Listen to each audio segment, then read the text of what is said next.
नमस्कार, मैं रवीश कुमार। 1 अक्टूबर की शाम दुनिया भर में तेल अवीव की तरफ रवाना हो रही मिसाइलों की बारात का वीडियो आग की तरफ फैल गया।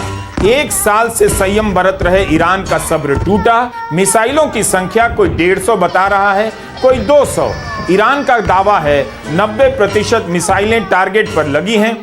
अभी बदत है भाई, अभी बदत। सेल्फी तो आप सब क्लिक कराते होंगे, सेल्फी का शौक सबको होता है भैया। लोग तो जान देने लगे हैं सेल्फी क्लिक कराने के लिए। हाँ, आपने कभी दुश्मन के छोड़े हुए मिसाइल के साथ सेल्फी क्लिक होते देखी है? असंभव है, नहीं देखी होगी। बड़े बड़े वॉर वेटरन्स ने नहीं देखी होगी, बड़े बड़े वॉर फोटोग्राफर्स ने नहीं देखी होगी, जो कॉन्फ्लिक्ट को कवर करते हैं कि साथ छोड़े हुए मिसाइल के साथ सेल्फी। पर एक ऐसा दुनिया में देश है जहां ये सेल्फी क्लिक होती है, वो देश है इजराइल। चीन टपाक डमडम हो दारू बदनाम करती, नाम करती।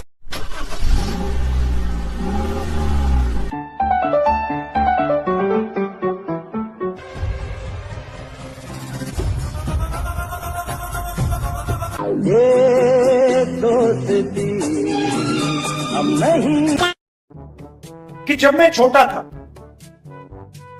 मैंने किंडरगार्टन से पोस्ट ग्रेजुएट किया। वो खुद 8 बरस का हो गया है, लेकिन उसका दिमाग 2-2.5 साल के बच्चे जितना है। I'm afraid जवान होने के बाद भी उसकी मानसिक उम्र कम ही रहेगी। जब मैं छोटा बच्चा था मैं बड़ी शरारत करता था।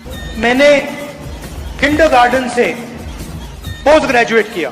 अब जो मैं बड़ा हो गया हूँ बड़ी शरारत करता हूँ। तो वो कह रही कि आप मम्मी का ध्यान नहीं रखते हो। पर मैंने खट्टी टॉफी खाई है। पहले मैं पूछ रही हूँ आपको, मम्मी का ध्यान क्यों नहीं रखते हो आप? मैं कुछ भी कर सकता हूँ। क्या कर सकते हो बताओ? मैं बता सकता हूँ।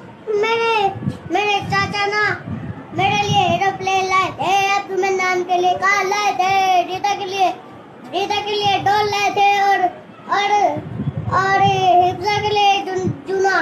अच्छा, आपको अच्छा बच्चा बनना है, गुड बॉय बनना है। ओके, मेरे पास तो एरोप्लेन है और अब्दुल मन्नान के पास कार घूमने वाली। अच्छा, तो आप अच्छा बच्चा बनोगे कि नहीं? हाँ बनूंगा। मम्मा का कहना मानना है आपको?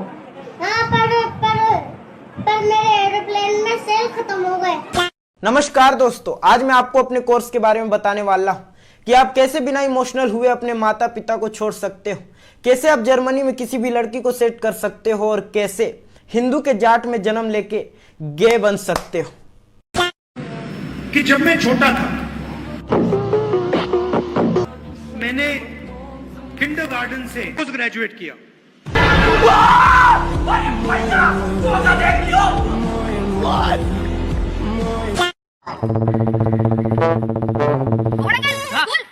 कौन सी स्कूल? Night school? स्टैंडर्ड? अच्छा, अभी कोई स्टैंडर्ड में हो? और हम मतलब ऐसे वायदे नहीं करते हैं। आप जानते हो, जब हम कुछ कहते हैं हम करके दिखाते हैं। ये हमारा रेपुटेशन। मैं बोलता नहीं, करके दिखाता हूँ। करके नहीं दिखाता, फिर कुछ भी नहीं करता।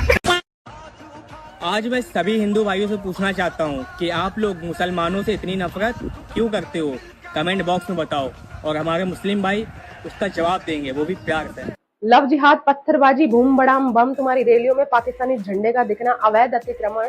अगर वाकई में तुम में कोई अच्छी बात है तो नमाज पढ़ने के बाद लाउड स्पीकर खाली ही रहता है, उसमें थोड़ी देर हनुमान चालीसा बजा दिया करो, भाईचारा बना रहेगा, तुम भी अच्छे बन जाओगे। सड़क छाप बुल्लो। डॉक्टर साहब, प्रोफेसर मनोज साहब वो एक सवाल आपसे पूछना चाहते हैं, तो मैं उनको दावत दूंगा कि यहाँ पे तशरीफ लाएं और एक सवाल पूछें।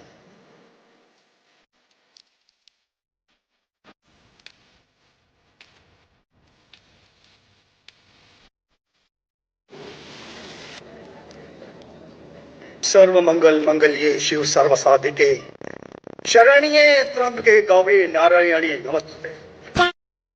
कुछ तो बात है हमारी एकता में, वरना जितने वजन का अकबर था उतने वजन का तो महाराणा प्रताप का भाला था। बेटा जितना वजन का महाराणा प्रताप का भाला था ना, तो इतने वजन का अकबर का लोड़ा था। तेरी अम्मी अकबर का चार्टी दी क्या कि तुझे इतनी जानकारी है?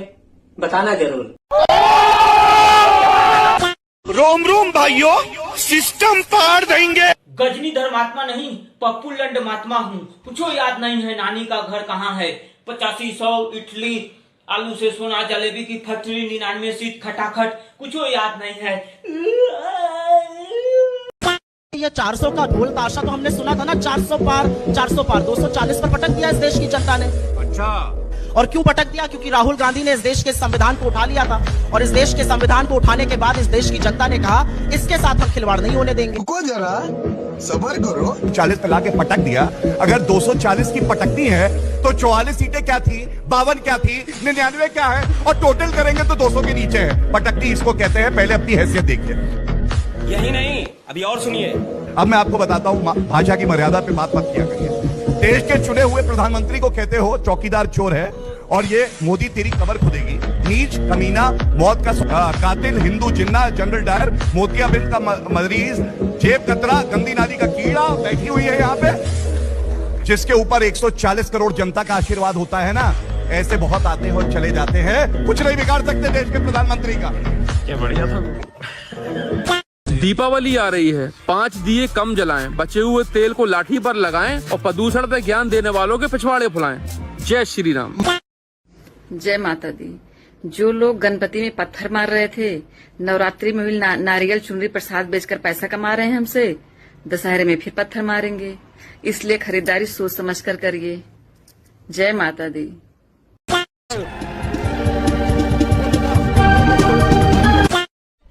देखिए नविका जी, जब कांग्रेस पार्टी चुनावों में जनता के बीच में गई थी, तुमने कहा कि आप हमें ओपीएस के लिए वोट करो। ओल्ड पेंशन स्कीम को कहना चाहते थे। लोगों को पता नहीं था कि ओपीएस का मतलब ओल्ड पैखाना स्कीम है। आपके पुराने पैखाने की स्कीम ले आए और उसको टीवी पे बैठ के जस्टिफाई और कर रहे हैं। हिमाचल को तो प्रगति की राह से इन्होंने लौटा ही दिया, जनता को भी लौटा दिया। विश्वास नहीं होगा, कोई कैसे मान सकता है कि 21वीं सदी में कोई राज्य सरकार ऐसा कहने लगे कि आपके घर में टॉयलेट सीट के हिसाब से हम टैक्स लेंगे। कौन गिनेगा? कौन गिनेगा जाकर? लोकेश जी आप बताइए, आपके विधायक जाएंगे गिनने? क्या राहुल जी जाएंगे? आपके बीच में नहीं बोला था लोकेश जी, गिनेगा कौन? आप मुझे ये बताइए, क्या राहुल जी खटाखट एक घर से दूसरे घर में जाएंगे और टॉयलेट सीट गिनने का काम करेंगे?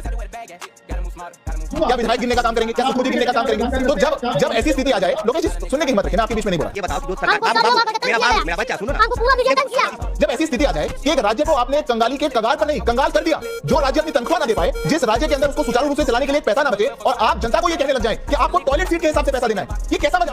बहुत धागा खुल गया।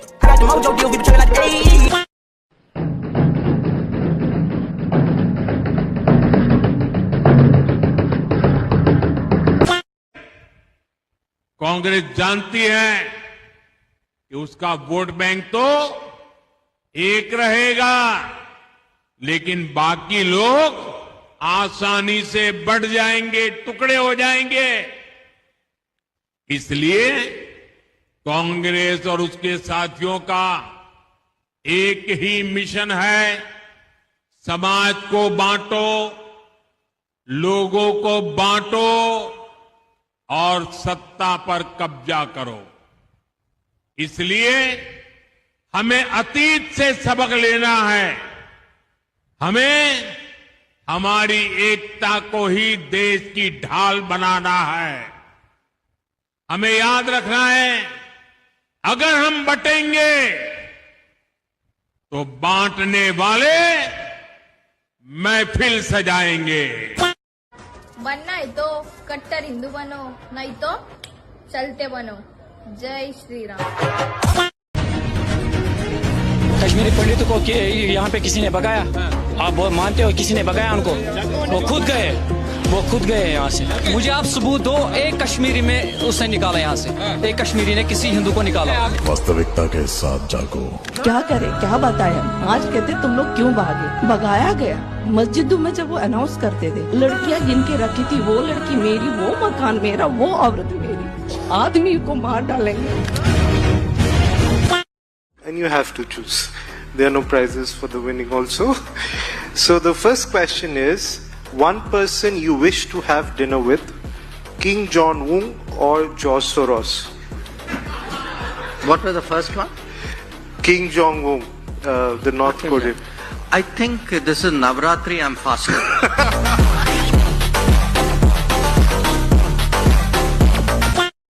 तो सूरज को खुदा कहता है तो उसको पूछता है, हम सूरज बनाने वालों को पूछते हैं। तो चांद की पूजा करता है, हम चांद बनाने वाले की पूजा करते हैं। बस फर्क इतना ही है कि तुम ये सब की पूजा करते हो और हम ये सब के बनाने वाले एक वाहिद एक अल्लाह। बात तो तुम्हारी सही है बेटा, हम उस हर चीज की पूजा करते हैं जिसको भगवान ने बनाया है, क्योंकि उनमें वो वास करते हैं, हमने भी करते हैं। लेकिन रही बात तुम्हारी, तो 1200 साल पहले जब मोहम्मद पैगंबर साहब तुम्हारे जो आए थे, ठीक है, अगर वो नहीं होते तो इस्लाम ही नहीं होता, और इस्लाम नहीं होता तो अल्लाह नहीं होते। तो मोहम्मद पैगंबर साहब ने खुद अल्लाह को ढूंढा है।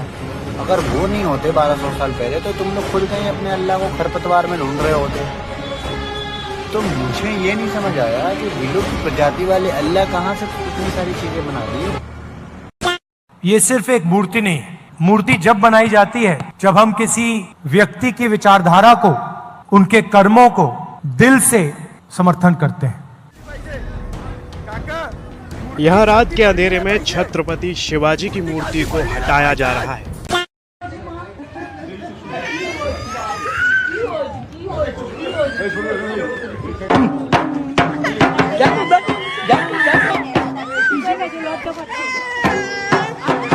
फिर से मिलता हूँ नेक्स्ट वीडियो में। जय श्री राम, जय गौ माता, भारत माता की जय।